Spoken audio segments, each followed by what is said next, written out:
पर मोदी जी को बताना चाहूँगा कि मोदी जी के गाल में जो लाली है, वो लाली मशरूम जो खाते हैं वो हमारे किसान भाई उगाते हैं। ना ही ये खालिस्तानी है, ना ही ये पाकिस्तानी, ये हिंदुस्तानी है। केरला में जब तूफ़ान आता है, वहाँ पर हमारी रिलीफ खालसा एड जाके वहाँ पर रिलीफ कैंप लगाती है, वहाँ पर लंगर चलता है। उस टाइम तो हमको बताया नहीं जाता कि भाई आप खालिस्तानी हो, आपसे तो हम रिलीफ लेंगे नहीं। इंडिया हमेशा से ये काम करता है कि जब कोई इस्लाम का कोई प्रोटेस्ट होता है तो उसे आतंकवादी बोला जाता है। अगर खेती नहीं करेगा वो आप तो सोना नहीं खाइएगा, अनाज तो आपको खाने पड़ेगा, तो खाने के लिए किसान चाहिए। है कि कभी भी आग में से ठंडक नहीं आ पाएगी, गंदगी में से अच्छाई नहीं आ पाएगी, कांटे में से खुशबू नहीं आ पाएगी। उसी तरीके से बीजेपी सरकार से कुछ भी अच्छाई नहीं होने वाला। गोदी मीडिया का काम ही है, उनकी ड्यूटी लगाई हुई है गवर्नमेंट ने, क्योंकि वो ऑलरेडी बिक चुका है। और उनका काम ही है कि इस जो प्रोटेस्ट चल रहा है इसको किसी भी तरह सैबोटाज किया जाए। कोई बेच दिया तो समझो देश को बेच दिया। देशभक्त नहीं, देश के गद्दार हैं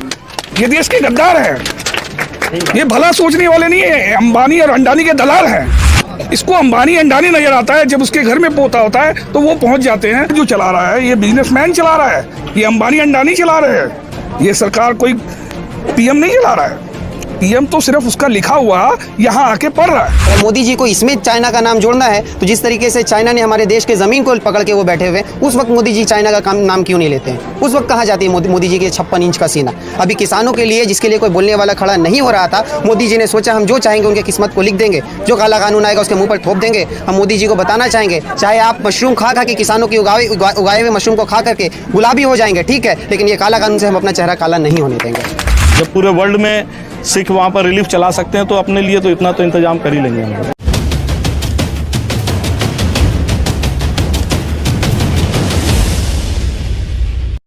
नमस्कार, आदाब, मैं हूं मुजाहिद और आप देख रहे हैं मशरिक न्यूज़। इस वक्त मैं मौजूद हूं मटियापुरुष के एक गुलजार बाग इलाके में, जहां पे किसानों को, फार्मर को लेके समर्थक में लोग उतरे हुए हैं। यहाँ पे किसान में सिख भाई मौजूद है, हिंदू मुस्लिम हर कम्युनिटी के लोग मौजूद हैं। आइए जानते हैं कि ये प्रधानमंत्री और गोदी मीडिया लगातार प्रचार कर रही है कि ये खालिस्तानी है, कभी आतंकवादी, और प्रधानमंत्री ने यहाँ तक कह दिया कि ये लोग इवेंट कर रहे हैं और लोग वहाँ पे सेल्फी उठाने जा रहे हैं। आइए जानते हैं इनसे क्या कहना है। प्रधानमंत्री जी ने कहा है कि ये किसान इवेंट कर रहे हैं वहाँ पे और लोग जाके सेल्फी उठा रहे हैं, इस पर क्या कहना है? देखिए, प्रधानमंत्री जी का मुंह है, प्रधानमंत्री जी कुछ भी बोलें, लेकिन आज जब किसान जब अपने हक के लिए खड़ा होता है तो उसको बोला जाता है कि ये खालिस्तानी है।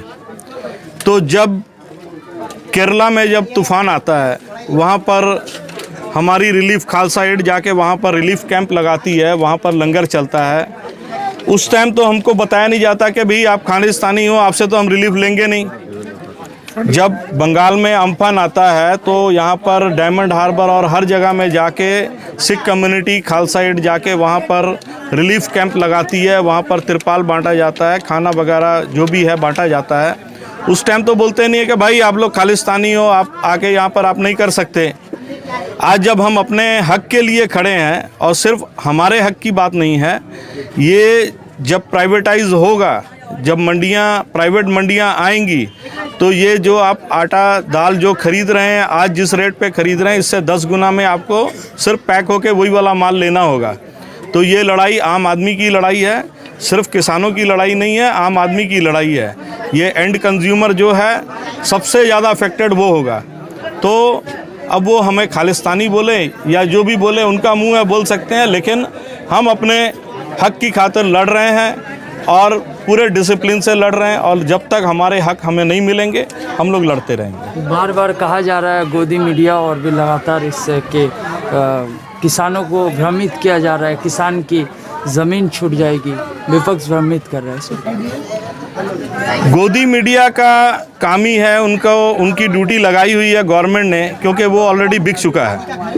और उनका काम ही है कि इस जो प्रोटेस्ट चल रहा है इसको किसी भी तरह सैबोटाज किया जाए, और उन्हें वहाँ पर बहुत ज़्यादा विरोध का सामना भी करना पड़ रहा है।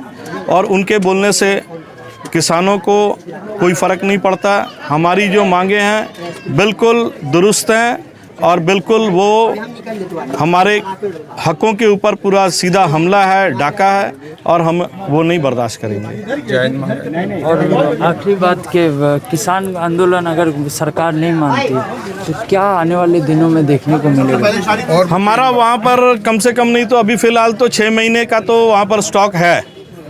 6 महीने तक तो हमें और कोई परेशानी नहीं है। और सर्दी का भी मौसम जो है, जो मेन ठंड का जो था दौर, वो आस्ते आस्ते निकल जा रहा है और आगे मौसम भी बढ़िया हो जाएगा। तो 6 महीने तक तो हमें और कोई ऐसी कोई प्रॉब्लम नहीं है। और आगे यदि उसको टालना पड़े तो साल भर भी कोई दिक्कत नहीं है। जब पूरे वर्ल्ड में सिख वहाँ पर रिलीफ चला सकते हैं तो अपने लिए तो इतना तो इंतजाम कर ही लेंगे हम। देखिए, हम लोगों ने लास्ट ईयर भी हेल्थ चेकअप कैंप किया था और इस साल भी कोशिश हम लोगों ने किया है कि हेल्थ चेकअप कैंप करें गरीब लोगों के लिए, जो नीचे तबके के लोग हैं, जिनके पास बेसिक फैसिलिटीज़ नहीं है। तो हमारे दिमाग में एक चीज़ स्ट्राइक किया कि जो अभी नीचे तबके के लोग, नीचे से मुराद जो काफ़ी ज़्यादा फाइनेंशियली वीक है, इकोनॉमिकली वीक है, उनके लिए जो काम हम कर रहे हैं वो देश में उनके साथ भी गलत हो रहा है, जिसके खिलाफ अभी काला कानून के खिलाफ, जो किसानों के खिलाफ है, उसकी वजह कर काफ़ी प्रोटेस्ट चल रहा है देश में। तो हम लोगों ने सोचा, एक आइडिया आया हम लोगों के दिमाग में कि इस फ्री हेल्थ चेकअप कैंप को और उस प्रोटेस्ट को एक साथ मर्ज करके उनको ये बताना चाहेंगे हम कि हमारा समर्थन उनके साथ है। तो किसानों को जिस तरह से खालिस्तानी और आतंकवादी बोला जा रहा है, इस पर क्या कहें? देखिए, ये जो अभी सेंट्रल गवर्नमेंट है, ये इनका पेशा हो चुका है कि अगर सरकार के खिलाफ अगर कुछ बात आप कर रहे हो तो वो या तो अगर आप मुसलमान हो तो आप पाकिस्तानी हो, अगर आप सिख हो तो आप खालिस्तानी हो, अगर आप लेफ्टिस्ट हो तो आप नक्सलवादी हो, आप अगर गांव के हो तो टेररिस्ट हो, आपके मुंह में दाढ़ी है तो आप पाकिस्तानी हो, टेररिस्ट हो। ये सब चीज़ें सरकार की हो चुकी है। पर मोदी जी को बताना चाहूँगा कि मोदी जी के गाल में जो लाली है, वो लाली मशरूम जो खाते हैं वो हमारे किसान भाई उगाते हैं। ना ही ये खालिस्तानी है, ना ही ये पाकिस्तानी, ये हिंदुस्तानी है। सवाल के किसानों को लेके कहा, मोदी जी ने कहा है कि किसान को वहाँ पे सेल्फी उठाने लोग जा रहे हैं, टुकड़े टुकड़े गैंग जो सोशल एक्टिविस्ट है, सेल्फी उठाने जा रहे हैं। इस पर क्या कहें? और मोदी जी जो हमारे किसान को सेल्फी उठाने के लिए बोल रहे हैं, हमारे पास ऐसे हज़ारों फ़ोटो है जहाँ पर मोदी जी सेल्फी के दीवानगी भरे नज़रों से कैमरा को देखते हुए नज़र आए। तो मोदी, ये होता है ना कि जिसके दिल में जो रहता है वो दूसरों को उसी नज़र से देखते हैं। ठीक उसी तरीके से जिस तरीके से मोदी जी की दीवानगी सेल्फी के साथ है, वो किसानों को ये बात कहना चाह रहे हैं। वो किसान जो धूप में तपते हैं, ना ही उन्हें अपने रंग की खबर होती है, ना ही उन्हें अपने पैशन, अपनी किसी तरीके की जिस्मानी जो खूबसूरती है उसको दिखाने का कुछ शौक़ होता है। उनको क्या फ़र्क पड़ता है कि कहाँ पर सेल्फी है, कहाँ पर क्या है। उन्हें बस ये पता है कि जो उनके खिलाफ कानून बनाया गया है उसे वापस किया जाए। ये बहुत ही अचंभित बात है कि सरकार ज़बरदस्ती किसानों को ये कह रही है कि ये हम आपके लिए तोहफ़ा दे रहे हैं। जब सरकार बोल रहे हैं, जब ये किसान बोल रहे हैं कि हमें ये तोहफ़ा नहीं चाहिए, तो सरकार बोलती है हम इसमें कुछ बदलाव करते हैं। फिर वो बोल रहे हैं हमें आपका तोहफ़ा चाहिए नहीं। तो ये तोहफ़ा आप जो ज़बरदस्ती थोप रहे हैं हम पे, हमें ये नहीं चाहिए। हमें ऑलरेडी पता है कि कभी भी आग में से ठंडक नहीं आ पाएगी, गंदगी में से अच्छाई नहीं आ पाएगी, कांटे में से खुशबू नहीं आ पाएगी। उसी तरीके से बीजेपी सरकार से कुछ भी अच्छाई नहीं होने वाला। मीडिया का तबका है जो कह रहा है कि किसान आंदोलन का लिंक चाइना के साथ है। चाइना के साथ बिल्कुल बेवकूफ़ी और बहुत गजब सी बात है। वो किसान जो अपने इलाके में से एक जगह से दूसरे इलाके में नहीं पहुंच पाते, वो चाइना तक कहाँ से पहुंच पाएंगे? अगर मोदी जी को इसमें चाइना का नाम जोड़ना है, तो जिस तरीके से चाइना ने हमारे देश के ज़मीन को पकड़ के वो बैठे हुए, उस वक्त मोदी जी चाइना का नाम क्यों नहीं लेते हैं? उस वक्त कहाँ जाती है मोदी जी के 56 इंच का सीना? अभी किसानों के लिए, जिसके लिए कोई बोलने वाला खड़ा नहीं हो रहा था, मोदी जी ने सोचा हम जो चाहेंगे उनके किस्मत को लिख देंगे, जो काला कानून आएगा उसके मुंह पर थोप देंगे। हम मोदी जी को बताना चाहेंगे, चाहे आप मशरूम खा के किसानों की उगाए हुए मशरूम को खा करके गुलाबी हो जाएंगे, ठीक है, लेकिन ये काला कानून से हम अपना चेहरा काला नहीं होने देंगे। ये जो गोदी मीडिया है, ये जो दिखा रही है, हमारी फैमिली से, हम लोग के पूरे परिवार से, टोटल सिपाही से लेके जनरल तक हमारी फैमिली से गए हैं। हमारे फैमिली में 3 शहीद हुए हैं। तो क्या हम लोग खालिस्तानी या इस्लाम वाले को बोलते हैं प्रोटेस्ट करने से वो आतंकवादी? तो हम जो यहाँ किसान भाई बैठे हुए हैं, वो क्या खालिस्तानी की डिमांड कर रहे हैं कि सिर्फ अपने हक की डिमांड कर रहे हैं? वो हक को भटका के वो दूसरी जगह खालिस्तानी, पाकिस्तानी, चाइनीज़, हमारे को कोई भी किसी की मदद की ज़रूरत नहीं है। हम खुद इतने हैं कि हम अपनी मदद कर सकते। जब खालिस्तानी और इससे आतंकवादी से हम लोग को नवाजा जाता तो तकलीफ़ होती है। तो हम जो है, जब अदर कम्युनिटी की हेल्प करते हैं, अदर कंट्री में जाके हेल्प करते हैं, तो उस टाइम पूछा नहीं जाता कि फ़ंड कहाँ से आ रहा है। और अभी जब हमारी अपनी कम्युनिटी के लिए हम लोग कुछ कर रहे हैं तो हमें पूछा जा रहा फ़ंड कहाँ से आ रहा। तो फ़ंड की हमारे पास कोई कमी नहीं है, फ़ंड बहुत है। हम लोग जब दुनिया को खिला सकते हैं तो अपने पास कोई कमी नहीं है। इसी का यही हमारा जो है मेन मकसद है, प्रोटेस्ट करना। 6 महीने साल भर जितना भी चले, हमारे पीछे हमारे यूथ पूरे साथ में है, फार्मर साथ में, पूरा देश हमारे साथ में है। और ये गोदी मीडिया जितना भी दुष्प्रचार करे, हम लोग के साथ में सोशल मीडिया जो दिखा रहा, सच्चाई दिखा रहा है, बस उसका धन्यवाद करते हैं। जब आपके प्रोटेस्ट में स्टूडेंट आते हैं तो वहाँ पे कहा जाता है कि टुकड़े टुकड़े गैंग ने प्रोटेस्ट को हाईजैक कर लिया है, इस पर क्या? ये प्रोटेस्ट को बदनाम करने की साजिश है, ये हमेशा ही चलता आ रहा है। और ये गोदी मीडिया हमेशा से ये काम करता है कि जब कोई इस्लाम का कोई प्रोटेस्ट होता है तो उसे आतंकवादी बोला जाता है कि पाकिस्तानी आतंकवाद है। अगर सरदार कोई सिख भाई प्रोटेस्ट करते हैं तो उसे खालिस्तानी बोला जाता है। तो ये इनका मकसद है, ये सोचते हैं कि प्रोटेस्ट को कैसे घुमाया जाए। लेकिन ये प्रोटेस्ट इतना तगड़ा है, इतना बड़ा है, इसको कोई ना घुमा सकता है, ना घुमा पाएगा।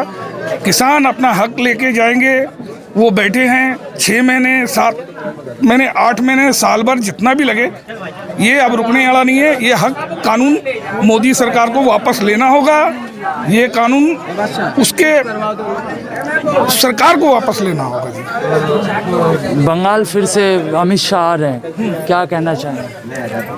अमित शाह जिद छोड़ो भाई, किसानों की मांग जो है मानो। जो ये काले कानून किसानों के खिलाफ में लाए गए हैं, इसे हटाओ, किसान बचाओ। अगर किसान जिंदा रहेगा, किसान बचेगा तो देश बचेगा। और किसान ही बिक गया, किसान को ही बेच दिया तो समझो देश को बेच दिया। देशभक्त नहीं, देश के गद्दार हैं, ये देश के गद्दार हैं।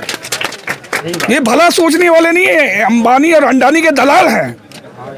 इसको अंबानी अंडानी नजर आता है, जब उसके घर में पोता होता है तो वो पहुंच जाते हैं। जो ठंड में किसान जो ठठुर रहा है, जो ठंड में किसान बैठा हुआ है दिल्ली में, उसकी चिंता ये अंबानी या अंडानी के अलावा इसको मोदी सरकार को किसी की नहीं है।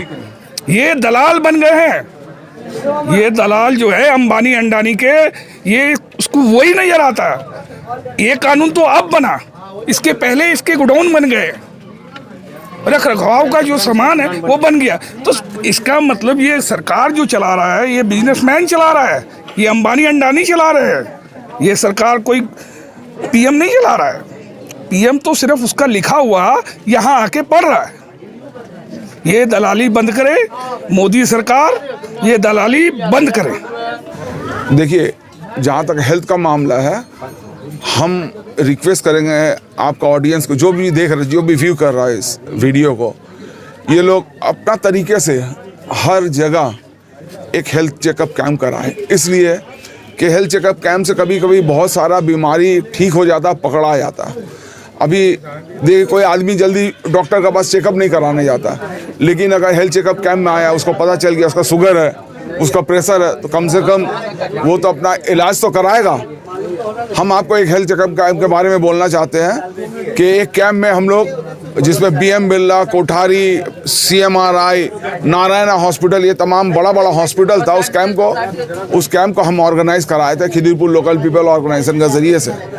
उस कैंप में एक बच्चा लड़का को, उस वक्त उसका उम्र होगा 14 साल का बच्चा को हार्ट का एक होल निकल, मतलब डॉक्टर वहाँ देखा, देखने के बाद हमको बोला, जो दादा पोचुदा एनार हार्टे होल होते पारे, हम ये एना इको करान। तो इको कराने के बाद सही में उसका हार्ट में होल निकला, और निकलने के बाद उस बच्चे का हम लोग ऑपरेशन, हार्ट का होल का ऑपरेशन बिल्कुल बिना पैसा, बिल्कुल मुफ्त BM बिरला में कराया। तो वैसे ही हम लोग इस कैंप के ज़रिए से, अगर अल्लाह ना करे किसी को कोई मेजर बीमारी निकलता है, तो हम लोग मदद करेंगे बड़ा हॉस्पिटल में ट्रीटमेंट करने के लिए। तो ऐसा इसी के लिए ये बात तभी उसको पता चला जब कैंप हुआ था। अगर कैंप नहीं होगा तो आदमी को पता नहीं चलेगा, इसलिए कि हम लोग ज़्यादा कोड़िया हो जा रहे। हम लोग को सब कुछ हाथ के अंदर चाहिए। हम लोग चेकअप कराने जाएंगे नहीं, हम लोग अपना ट्रीटमेंट कराएंगे नहीं, ना अपना बाप का ना माँ का चेकअप कराएंगे, ना खाला का, ना किसी का या चच्चा का हम लोग नहीं चेकअप कराते। तो लिहाजा जब ये कैंप जब पाड़ा में हो रहा, मोहल्ला में हो रहा, तो हम रिक्वेस्ट करेंगे तमाम आदमी को कि वो लोग ज़रूर से ज़रूर आकर अपना चेकअप कराए और इस टाइप का कैंप को ऑर्गेनाइज करें। अपना अपना इलाका में छोटा कैंप करे, 50 आदमी का कैंप करे, 100 आदमी का कैंप करे, ज़्यादा आदमी हो तो और बेहतर है, लेकिन कैंप को ऑर्गेनाइज करना चाहिए। और आप सबको एक और मैसेज देना चाहते हैं कि इस ऑर्गेनाइजेशन के ज़रिए से आप लोगों को जैसे MRI, CT scan, blood test, ECG, echo, USG, हर चीज़ में 50% डिस्काउंट मिल जाएगा। और बिहार के आदमी के लिए हार्ट का ऑपरेशन, किडनी ट्रांसप्लांट, आपका कैंसर का ऑपरेशन, ये तमाम फ्री में होगा। इसके लिए आप शाहनवाज साहब से मिलिए, उनसे बात कीजिए। ये तमाम बिहार के आदमी के लिए तमाम हार्ट ऑपरेशन, ये तमाम चीज़ फ्री में होता है। तो लिहाजा हमारे ऑर्गेनाइजेशन के ज़रिए से बहुत काम होता है। आप लोग इसके लिए शाहनवाज साहब से मिलिए, उनसे बात कीजिए और इस मिशन को कोशिश कीजिए। ये किसी को खुश करने के लिए नहीं, शाहनवाज को खुश करने के लिए नहीं, या पोचू भाई को खुश करने के लिए नहीं। अगर आप किसी को मदद करते हो तो अल्लाह खुश होता आपसे, मालिक खुश होता। किसी के लिए उनको खुश करने के लिए आप लोग ये काम जरूर कीजिए।